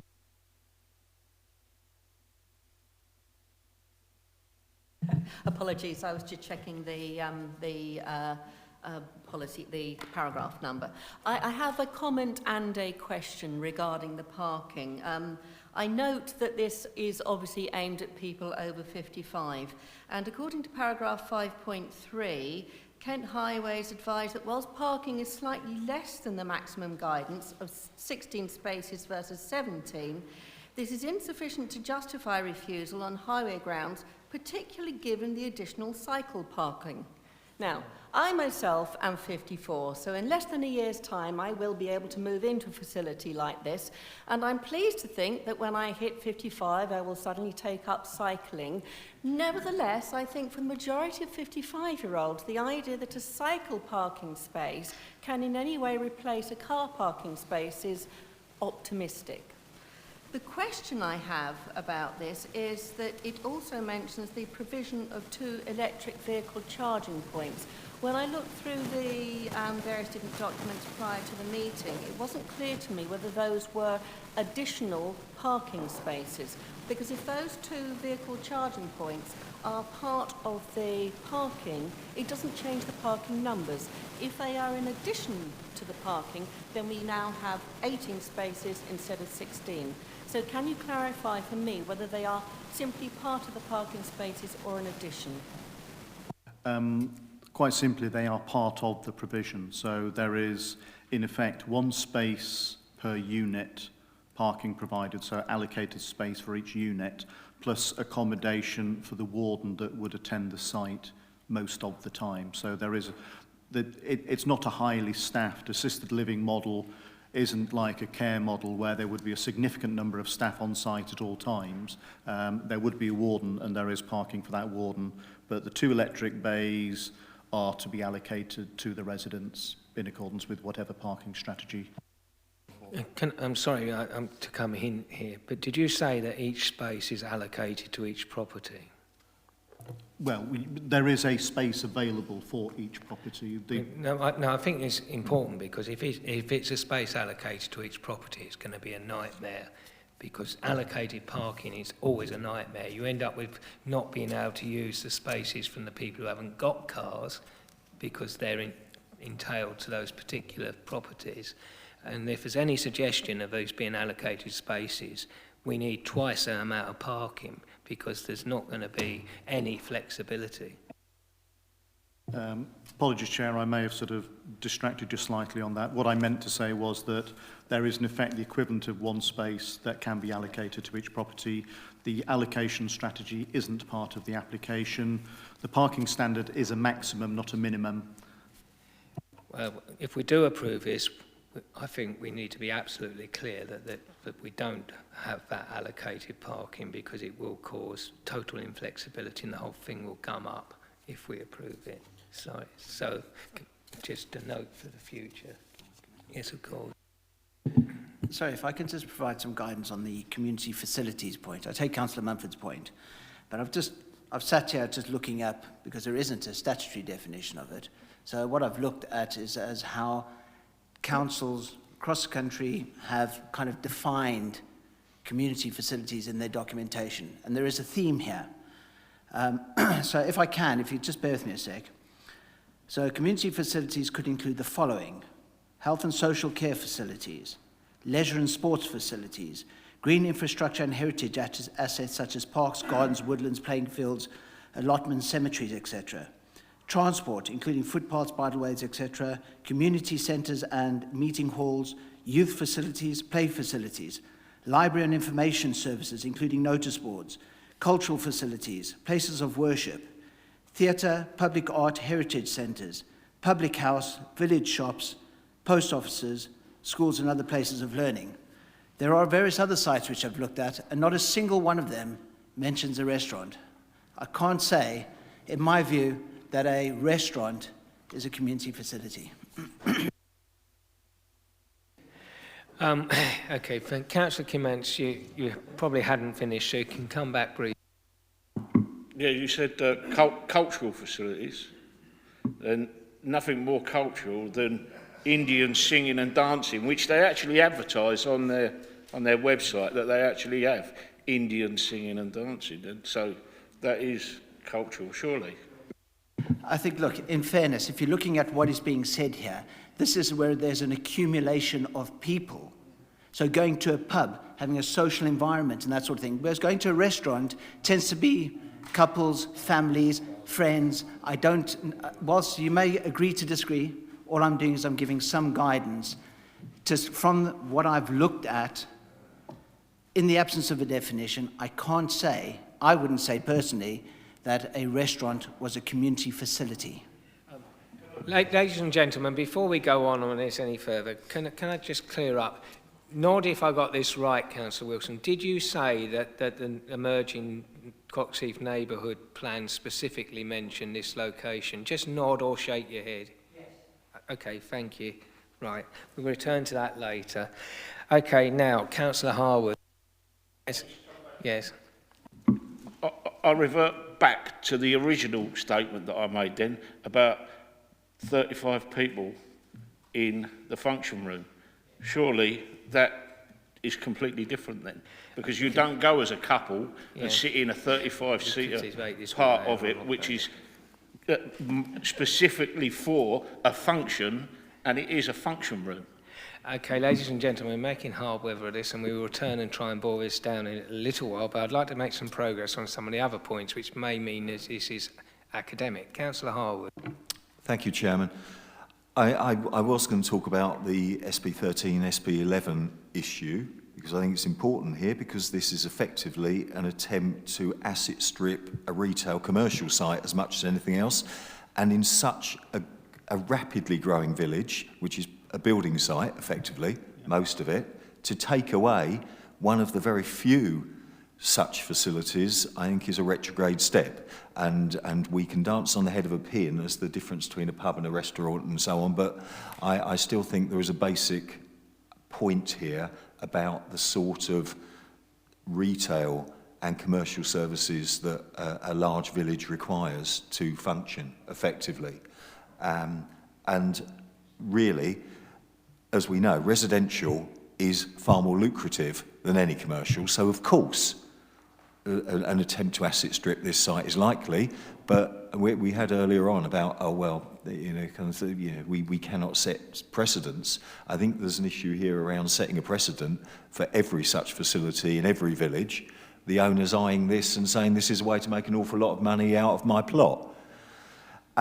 Just moving on to some of the points, which I found even more irritating than some of the issues around the use class, I think the design is shocking. I mean, to fill the plot with a monolith such as this is outrageous. And in terms of the argument that we can't have the setback that our character assessment says we should, because in the late 17th, early 18th century, it was hard on the road. Well, in the late 17th, 18th century, we had bear baiting and public hanging. But it doesn't mean that we should bring it back.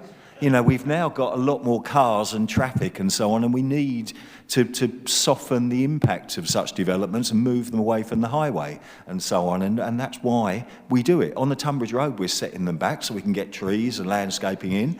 Why aren't we doing it on Heath Road? And that, as I say, I found quite irritating.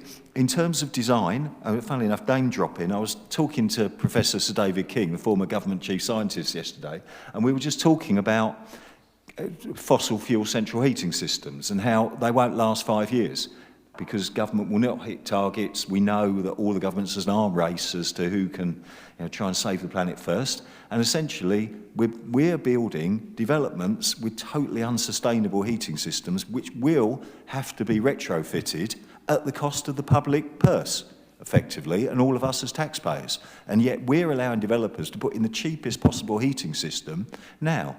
And for a huge monolithic block like this, with a huge monolithic roof, to not have a single solar panel on it, for example, I do not believe it complies with the MPPF and the relevant sections. I talk to other councils, I look at their local plans. I think that we are, we've gone back in time, clearly, 20 years in terms of designing this council, but I suggest that we're on the wrong side of history and we're on the wrong side of morality in proposing big fossil fuel monoliths like this, and things have to change. And just in terms of some of the other issues that usually we tackle, I mean, the normal kind of stuck record of integral features for wildlife and so on, as are supported by the National Planning Policy guidance and so on. We're not proposing it here. It's some things stuck on the 2 twigs that are going to be planted down the side. It's completely unacceptable, and I'm frankly embarrassed that we are proposing in one of the historic villages that this is acceptable in design terms as well as in use terms. So, I actually think that all of the grounds for refusal for the previous application in this area still stand in terms of the density and the massing within the site. I think that we lose that. It's not that community function of the site and that commercial function, which is important. And the design is clearly not up to standard, and the total absence of renewables, the almost total absence of any landscaping we cannot allow this scheme to go ahead.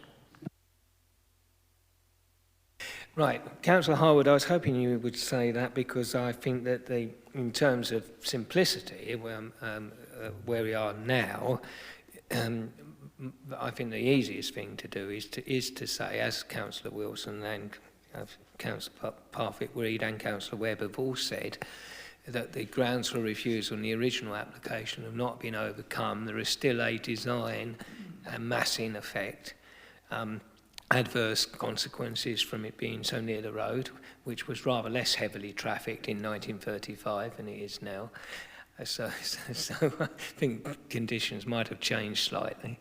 And therefore, the original grounds for refusal still stand. The building, if we did allow, it would require considerable redesign to overcome the massing effect, and of simply a block that doesn't relate well to the footprint upon which it sits or to the wider street scene.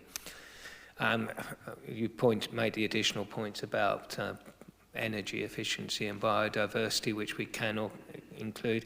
I think, given where we are with the neighbouring facility argument, that as the Coxheath neighbourhood plan hopefully makes progress, that building will be protected. But at the moment, because it's at a relatively early stage, it can only be given some weight. It's not the killer issue, punch that it would be slightly later in the process. But it has some weight, but it's relatively light. Now, Councillor Mumford, are you going to? I'm presuming you're going to address any potential grounds for refusal, and then, which is why I'm going to take you now. Yeah, I'm willing to second it, but only, this is to protect every rural community, that we apply SP11 to it. And this is a community facility. Any community without a restaurant would say, I would like that facility. So this is a community facility. And that is to protect every single one of our rural centres or our larger villages, that the shops and stuff they have got is not asset stripped. I think one could include it, but it wouldn't be the principal ground that I will be making a decision on. I mean, I'm not asking for the principal ground. Yeah. I'll stick with the principal ground, but I want that added, because if it is redesigned, set back, then they have overcome all the objections. One objection that they won't have overcome, if we put it on there, will be this SP11. Well, I'm not so confident, but members of the committee clearly feel strongly about this point. Therefore, I would be foolish to argue that we don't do it at all. Councillor Harwood, as you essentially propose this, have you a form of words that you would like to use? Yeah, I think we promote the fact that the scale and mass of this site and the way that it feels the entire plot is out of keeping with Coxheath Village. The inability to soften or landscape particularly the frontage of the site, I think detracts from our landscape character guidance and assessment for this area, and also it does not allow the quality of life issues in terms of air quality and so on to be addressed.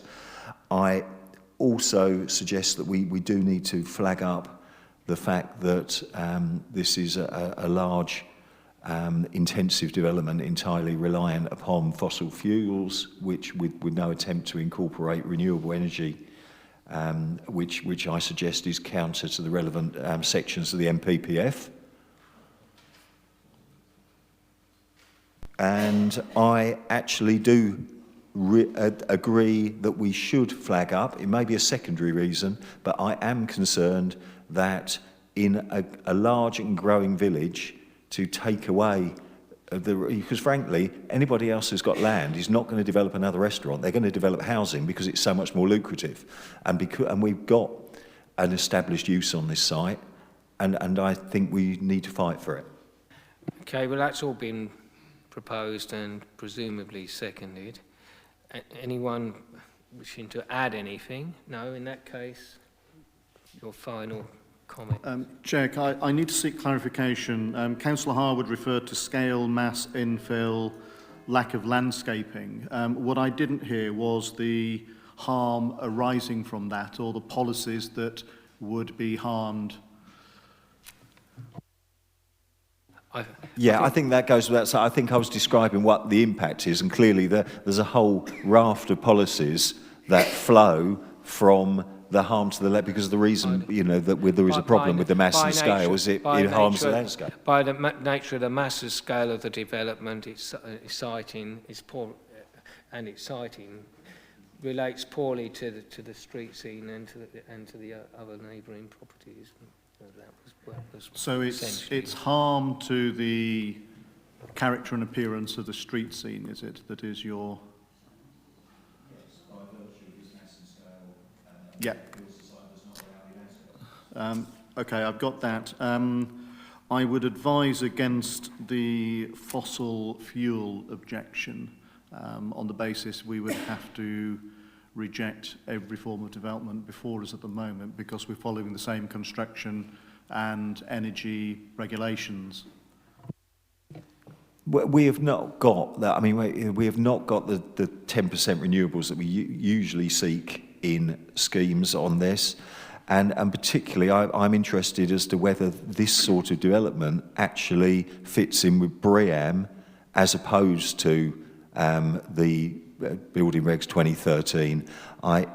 It seems to me to be, if it's C2, for example, I think there is a significant point here. If it was a C2 application, you'd be right. But of course, they've somewhat worryingly applied for a C3 with a condition that could then be appealed against and struck out, which is a bit sneaky, isn't it? But that unfortunately also gets around the point you're making. It would apply in that case, but it doesn't, because it's and draw your own conclusions. So if you want to refuse on the failure of the scheme to make an adequate response to energy, sustainability, again, what policy in the plan are you relying on?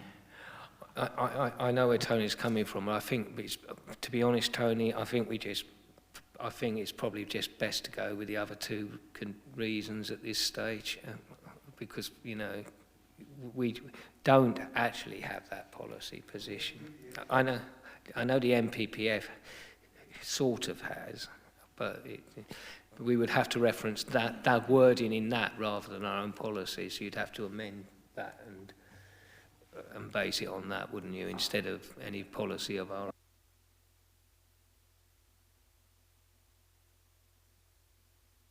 Yeah, that's the problem. It's more of an enabling wording in the MPPF than a clear policy proscription. It doesn't actually help us that much. So, I think you should leave it out, to be honest, at this stage. And just... I think it sends out the wrong signal. I really do. That clearly we cannot continue to build developments like this, and it's how we overcome that. Well, how we overcome it is immediately in the review of the local plan, put the policy in which we shouldn't have taken out in the first place, and we were ill-advised as members to do so. But there you go. But I'm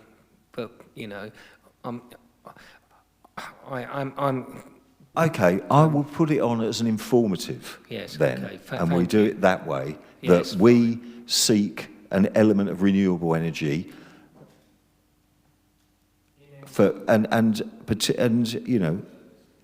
a fossil fuel routing system in here. There is a local pollution footprint as well as a global pollution footprint, which combines with the local traffic and so on, which is why you do need to reduce the mass and get some trees in. We'll add a note to the decision notice. It technically isn't an informative because you add informatives when you're approving things rather than when you're refusing them, but I take your point. And at that stage, I'm putting it to the vote, unless it's urgent. Chair, I just want to clarify the second reason for refusal is in effect correct me if I've read it wrong, but the loss of a community facility would have a harmful impact on the character and function of Coxheath. Is that correct? Essentially, yes. I think there's another point underpinning that because this is a large and growing village, which I think needs to be actually stated somewhere, to lose such commercial space to housing undermines the fabric of the village, if you understand what I mean. That we are losing that supporting infrastructure for a balanced community. Essentially, Councillor Harwood, if you look at the supporting text in the policy, which Mr Timms is going to quote in the refusal, that's what it says. So right, all those in... Can we hear it, please? Yeah, certainly. The legal officer has asked you to read that sentence out, Richard. Yeah, so the supporting text is referring to the larger villages, Coxheath obviously being one. It refers to the population to support village services and facilities, and it says the continued sustainability of these settlements as places to live and work is dependent on the retention of local services that meet community needs. So I guess it's along those lines, isn't it? What policy is that? SB 11. So what I'm asking for is for Austin to tell us what the grounds are, so we know. If you would be so kind as to read out what we've got. So to summarise again, Chair, there are two reasons for refusal. The first is that by virtue of the scale, mass, infilling of the frontage, the proposal would have a harmful impact on the character and appearance of the street scene. The second is that the loss of a community facility would have a harmful impact on the character, function and sustainability of Coxheath, contrary to policy SP11. And that is the best I think we're going to do with this one in terms of beating this around. So I'm going to put that to the vote now. Those in favour of the recommendation as proposed. Those against? There's no one because that was unanimous. Right, ladies and gentlemen, we will now have a 10-minute break. Do you want to swap? Yeah. Or do you want the defensive buffer? No, it can be handy sometimes. It's a pain sometimes, but other times it is.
Councillor Harwood, I do mean this. We are reconvening, and if anyone's seen Mrs. Snook, would you please tell her so?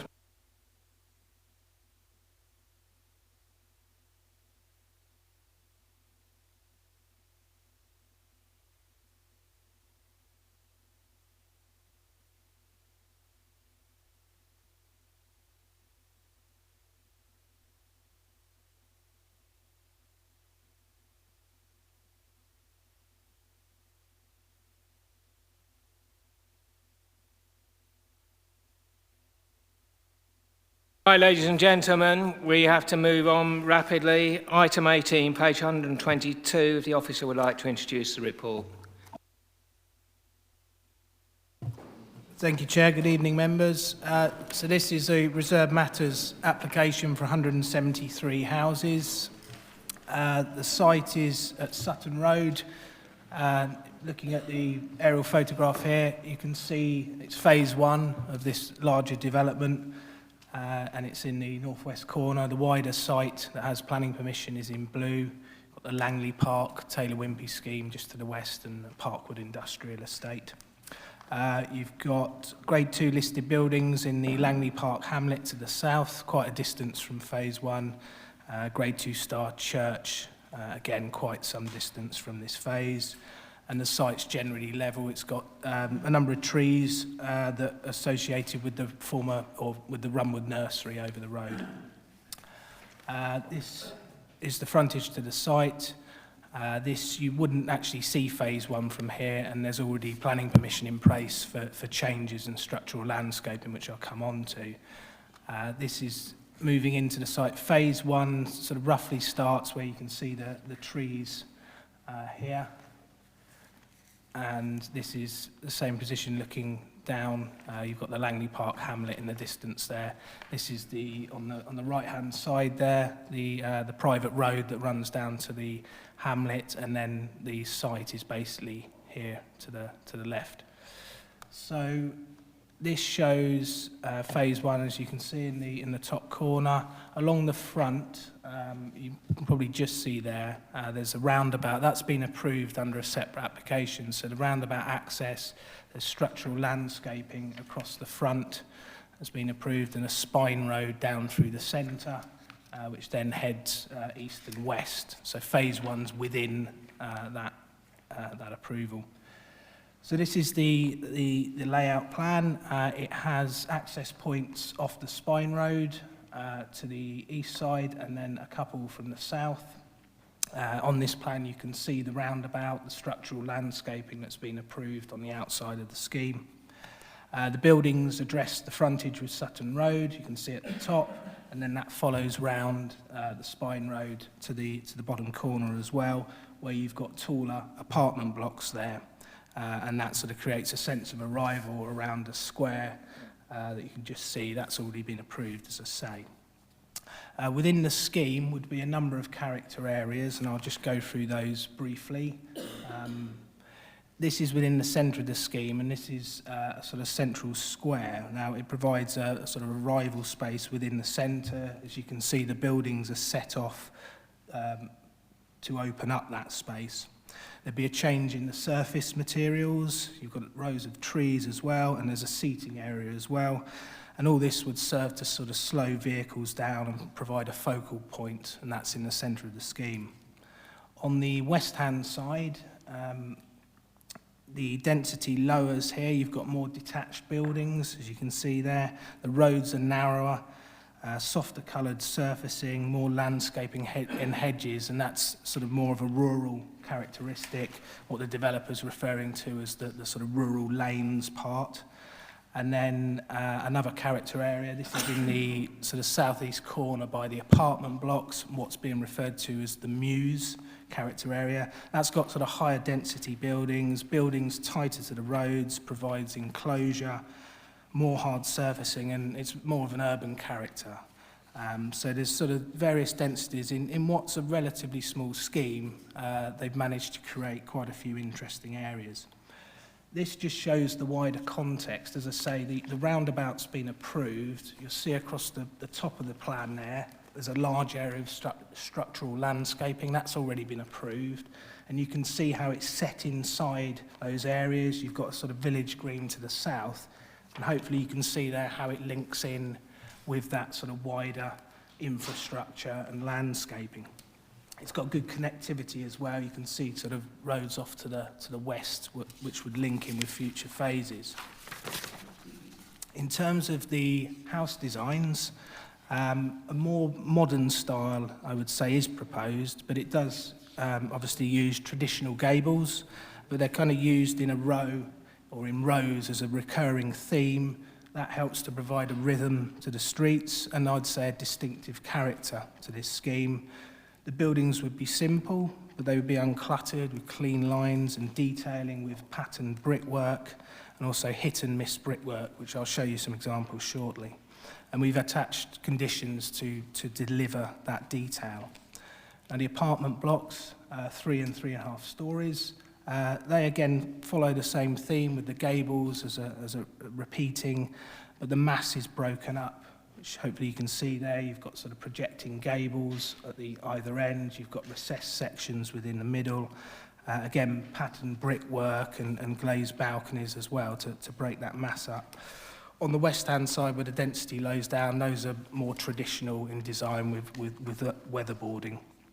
Materials would include clay roof tiles, composite slates. There's ragstone walling as well to try and tie it back in to local materials. This slide just shows some examples that the house builder has successfully, in my view, built elsewhere. And it's a similar style, and you can see there the gable themes, the pattern brickwork, and the hit and miss brickwork, which is the raised brickwork you can see on the right-hand side, which again, I think is good quality, providing interest. The street scenes, the heights range from 2 to 3.5 stories. That provides good variation and interest, and as outlined in the report, I know it's one of the parish's issues, that's in line with what we've allowed at outline stage. Basically, there's a series of parameter plans which allow heights, and within this phase 1, we've allowed the sort of highest density. We've allowed up to 3.5 stories, so it aligns with those parameter plans. The landscaping reflects the different character areas. We've got more ornamental planting, architectural trees for the central square and the more urban areas, and more informal native species out on the sort of western edge and the outer edges.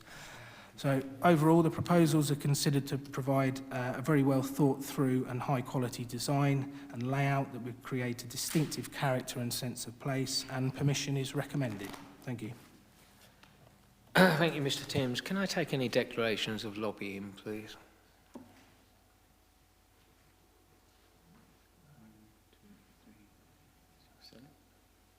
Right, and the other 3, no? Okay, thank you very much. Right, it's always useful if substitute members are lobbied, but it doesn't always happen. Right, anyone? So turn to our first speaker this evening on this application, Councillor Taylor Maggio, Langley Parish Council. I'm sure you know the procedure. Yes, indeed I do. Thank you, Clive. Langley Parish Council has asked me to come this evening and has asked me to raise the following points. The Parish Council acknowledges the height parameter plan agreed under reference 15509015. However, we would still wish to uphold our objections, especially in relation to the urban design. We strongly object to the 3-storey houses fronting the development along the main road as they create, we feel, an oppressive urban feel, and therefore becomes an extension of Maidstone and not that of going into rural Langley. If this 3-storey frontage is allowed, it is likely to follow the length of the A274. A more Kentish rural design be applied to the housing, while weatherboarding, Kent peg tiles or similar wall features. The black diaper crisscross pattern work is not in keeping, we feel, with the countryside. Indeed, we have noticed this as being used in developments as far afield as Bermondsey. The overall design is and layout, we feel, is very urban. The apartment block 138 to 158, we also feel, has an overbearing impact on the site. The proposed tree planting scheme in the development are commendable, but there appears to be a lack of green pockets of open public space for play areas, meeting points, and to sustainably encourage wildlife.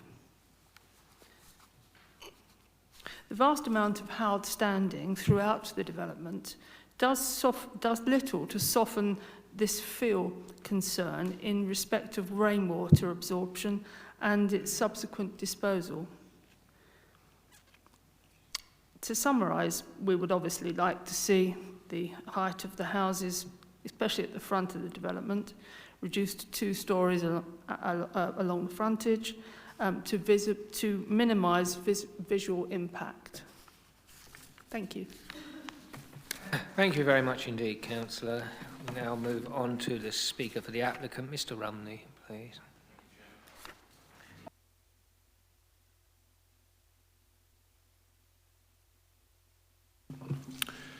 Chairman, councillors, this proposal for 173 residential units complies fully with the outlined planning permission of 2018 and is the result of substantial pre-application discussion with your officers. There's also been a members' briefing and presentation which was well received. The principles of a landscape-led scheme for this residential first phase within a much bigger landscape-led scheme and its infrastructure have been developed in tandem so that our aim of creating a strong sense of place with a clear identity which can't be mistaken for anywhere else will be carried out through the construction process.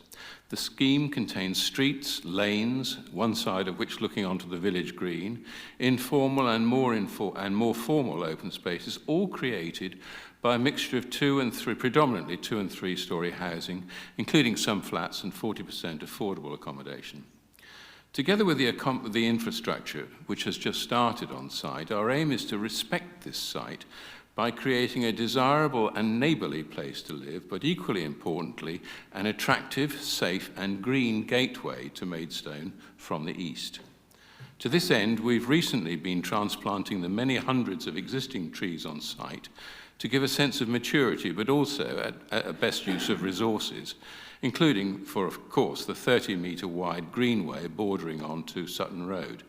These are mainly native trees, including oaks, pines and birches, some of which are 2.5 stories tall. The teams worked hard to make the highways and parking proposals attractive, commensurate with safety, creating wherever possible a slow-speed environment where children can play, contributing to a feeling of neighbourliness. The primary accesses are adopted, but the smaller lanes, accesses and drives will remain private. The new roundabout and access road are part of the primary infrastructure and contain residents and visitors parking, but we still expect them to be part of the residential environment. In terms of materials, 2/3 of the roofs will be clay tiles with the remainder in fibre slate, which is grey. The walls will be in a variety of bricks and ragstone will be used in freestanding walls. This is a contemporary and climate change resilient scheme, but respectful of its Kentish heritage, which given a short time will be carefully absorbed into its landscape setting. All of these consents work together to create, we hope, a place which residents, new and old, can be proud of and which will be a positive benefit to the environment. Thank you, Chairman. Thank you, Mr. Rumney. Now, it was almost a tie between you, but I think Councillor Harwood was fractionally first. Sorry, could... Thank you. Thank you very much. Thank you, Malcolm. Right, thank you, Chairman.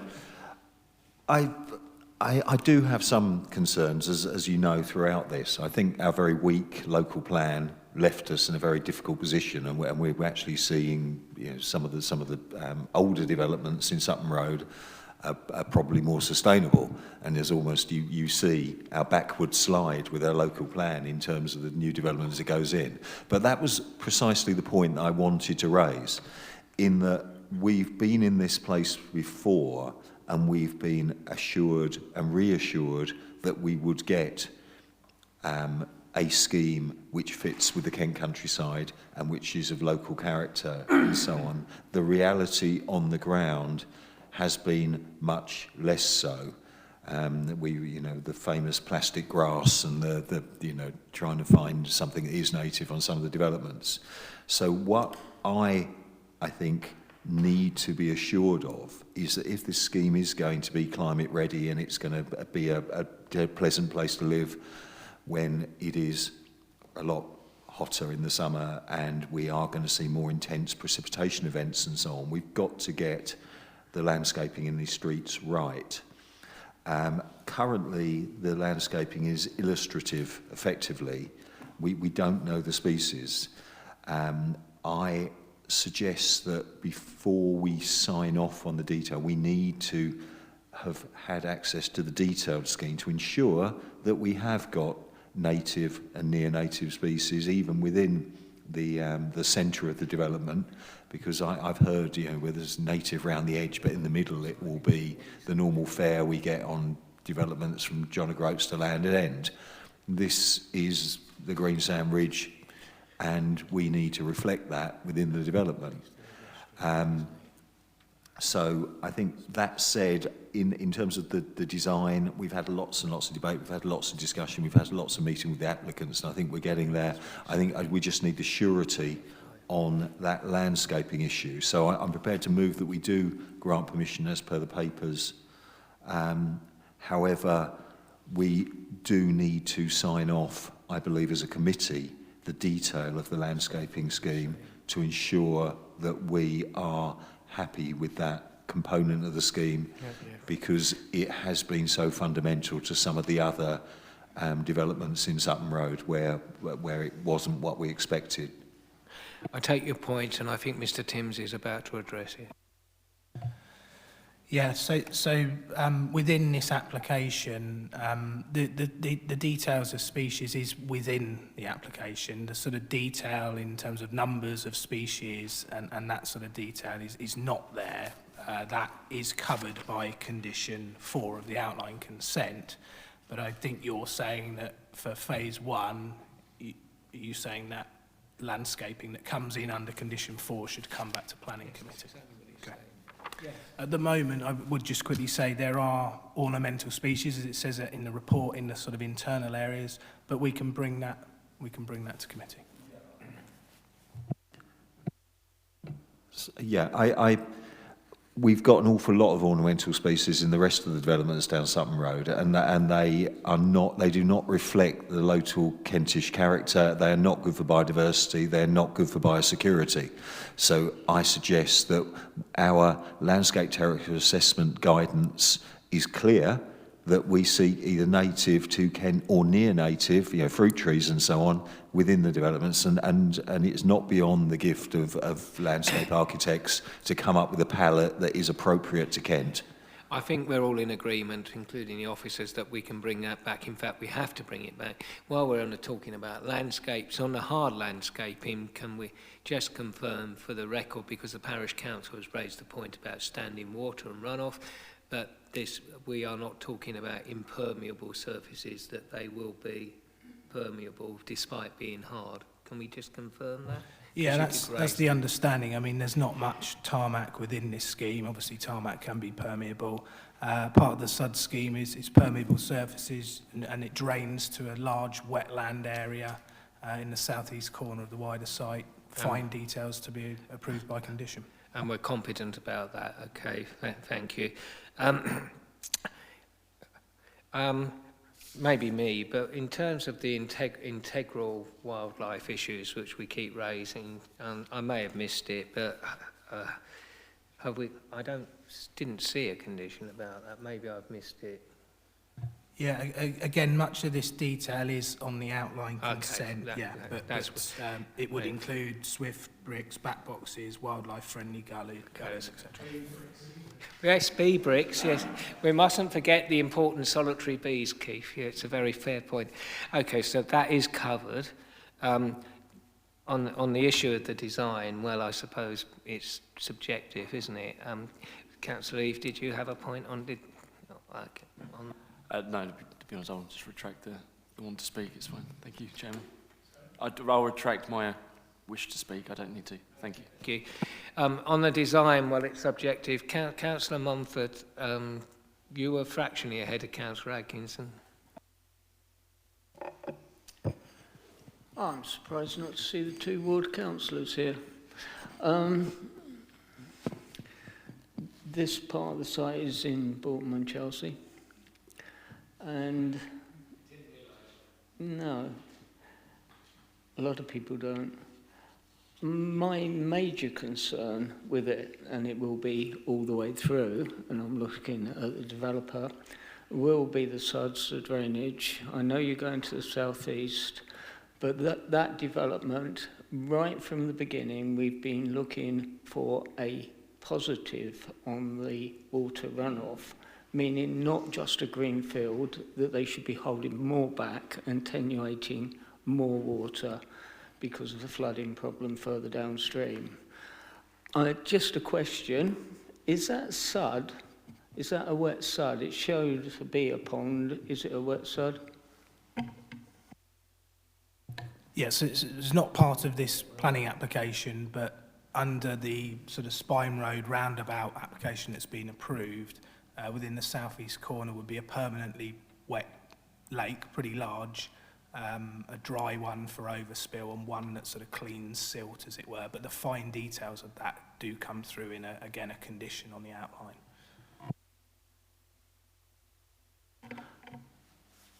And I assume that the lack of ragstone on the diagrams that have been shown was a sort of typo or something, because I didn't see one piece of ragstone on any of that. No, so on this phase, there isn't ragstone on buildings, it's within walling. It is something re-raised, I think was raised at pre-application meetings by members as well. I think the applicant's response on that is obviously there's many other phases to come, and potentially on the phases that are on the outside of the development that you'd expect to be more rural is probably where they would use more ragstone in buildings. But this being the sort of high density part, they're not using it on the buildings, essentially. Reserve judgment. Or you can do Councillor Atkinson and then Councillor Kim. Thank you, Chair. Yeah, I was going to talk about bee bricks, but I'm also going to talk about, on para 614, it mentions composite weatherboarding. Now, you probably know by now, I'm always concerned about fire hazards, and that is potentially quite hazardous. So can we ensure that it is actually fireproof? Thank you.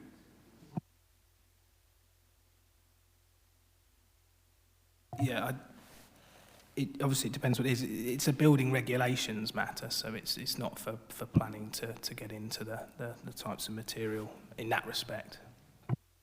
Yeah, but can I just... If you were so minded to pursue that, then and felt strongly about the appropriate use of materials, we could put an informative on, but that's all we could do. But if you want one... Yeah, okay, happy with that.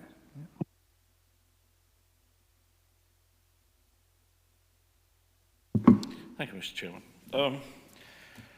Unfortunately, I couldn't make it to the pre-app, so I've had to read through the papers and look a bit blind at that. But looking at that, I would say that the affordable housing on that scheme is down in the southeast right-hand corner, because that's where it's more dense. I just feel that it's less floor area, isn't it? It's smaller places, so you can get away with a 40% with less floor space than the rest of the scheme. So I'm just a little bit disappointed. Correct me if I'm wrong about that as well, Mr. Timms, because I really don't know.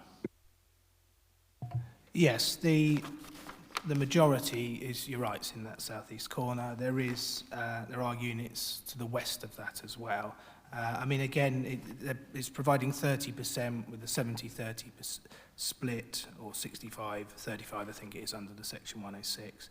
But again, I think, I know we've got to deal with this on its merits, but it is part of a wider site. This is the high density where you're going to get the smaller units, and obviously through the rest of the development, that's where you're going to get a mix, maybe larger units as well. This does have the highest density part of the whole scheme, hence the apartments. But there's half of the apartments are affordable, half a market as well. So there's a mix in that area. I'll trust you on that then. It will be interesting to see how it plays out in the next phases. Any further comments? Okay, then I think, is everyone clear where we are on that? Recommendation, the recommendation which is before us is going to be amended so that the landscaping condition comes back from the outline, comes back to this committee, and we are going to have an informative regarding the building regulations to make sure we check the fire risk of any composite weatherboarding. Have I missed anything? Because the other things were just clarifications, essentially. No, in that case, Councillor. Yeah, sorry, because this is the detailed scheme and the outline was illustrative, I think we need to say that the landscaping scheme should reflect our landscape character assessment and guidance, just to put the bottom line in there, that there is an ethos that we promote. Yes. Absolutely, although it's an informative, informing the other application rather consent rather than a condition. But yes, quite correct. Thank you very much. Those in favour of the amended recommendation? I think that's everyone's. Thank you very much. Just check. Any abstentions? No. Right. Votes against? In that case, we move on to the smaller application, related one, which is, if you bear with me a moment, item 19, page 134, which... Thank you. So this is, again, it's a reserved matters application, but this is just for 4 houses, and they would basically be used as the sales units. As you can see on this plan, they would be to the right, to the east of phase 1, which has obviously just been approved, and also the roundabout and the Spine Road Inn that's been approved separately. The setback from Sutton Road you can see there, that's similar to phase 1, allowing for the strategic landscaping in front. And the houses would follow the design style of phase 1 as well. Heights would be 2 stories near to Sutton Road, rising to 3, as you can see there. There'd also be a temporary parking area that's hatched at the front there. That would be removed as a condition to require that to be removed within 2 years, or once the Spine Road becomes in use. Obviously, that wouldn't be acceptable as a permanent feature. Permission is recommended. Thank you. Can I take any declarations of lobbying? Not on this application. Okay. Councillor Taylor-Maggio. Okay, thank you very much. In that case, Mr Rumney, you've heard that the Parish Council waived their right, and this relative. I don't think many members are minded to be too concerned about this small application. Do you waive your right? In that case, I have formally proposed the recommendation on the papers. Is that seconded? Councillor Mumford. All those in favour? Thank you very much indeed. Thank you very much indeed for your participation, members of the public, parish councillors. And I hereby declare this part of this marathon meeting closed.